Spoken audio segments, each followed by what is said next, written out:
Hey there, this is Morgan Fleur-de-Lis, the champion of freedom. Thank you for watching this presentation on metaphors. If you snuck in, get to the beginning of this thing. So much valuable information. I want to make sure you get it all. Lots of value being added. But before we get too deep, how many squares are here?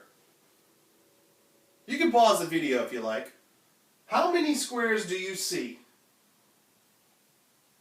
Now the point of this is a theme that's in this book, right? And it's called attention grabbers.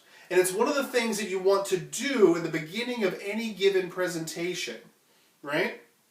And the point of this exercise would be to expand people's minds, create a metaphor about things are not as they appear. They can be not so simple, right? You have to be open to seeing things differently, right? And expanding your mind, and what you think you might be looking at might be something quite different. All right? So that's kind of the point of this. I won't get into the full details. It's in this wonderful book, Metaphorically Selling by Ann Miller. But I just want to give you an example of an attention getter that gets people thinking, gets people engaged into your presentation. And to be honest, I actually don't know how many blocks are there because I kind of created a hybrid approach to this. So who knows if there's like 78 blocks in there or something like that. I don't know, right? But here's the summary of attention getters and how it relates to metaphors in your presentations. Here's the summary. Metaphors make great openers because metaphors surprise,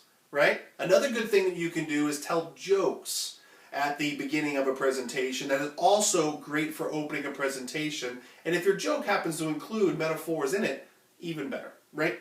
Opening metaphors must be appropriate in tone and content for the audience and the setting. So you don't want to tell like a slightly off-color joke and to a very conservative audience. It won't go over so well, right?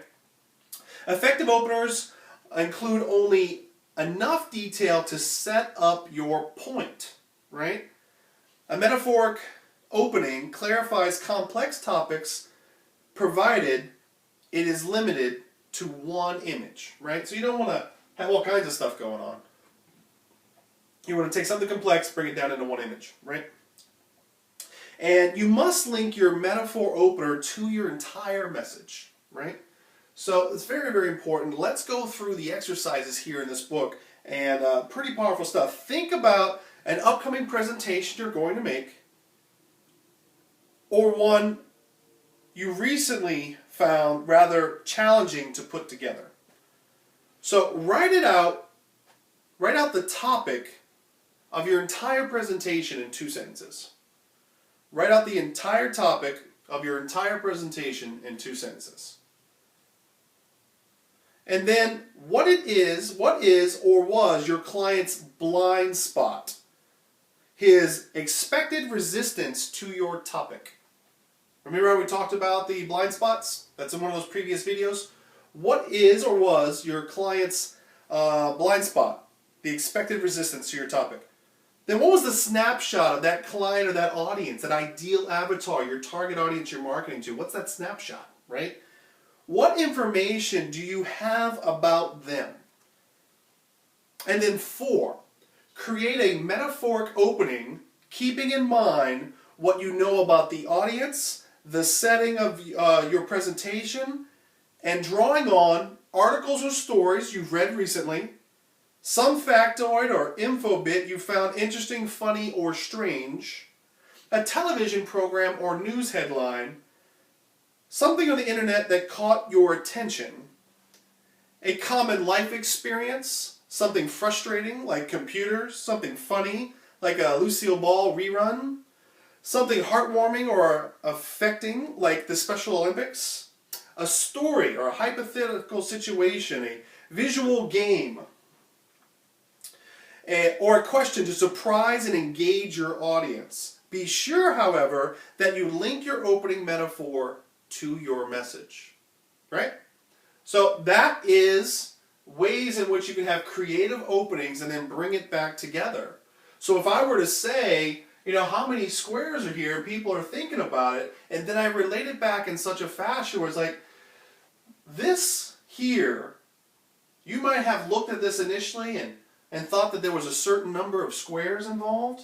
and there was a certain way in which to calculate the counting of these squares. And that could be how that you're thinking about your business, how you're thinking about growing and marketing your business. But with the use of metaphors, you can learn new ways of thinking, new ways of counting these squares. Rather than count 1, 2, 3, 4, 5, 6, 7, 8, you may have forgot to count 1 right there and another 2 right there, so you have 10 within that top block alone, right? You may not have thought of that. And with metaphors, you're going to be communicating with people and creating new ways to see your business and to open their minds to the opportunity to do business with you, all right? So that's just brainstorming out loud, right live on the camera here, about how to use something like this and then tie it together to your overall message, assuming you were doing a presentation about metaphors, right?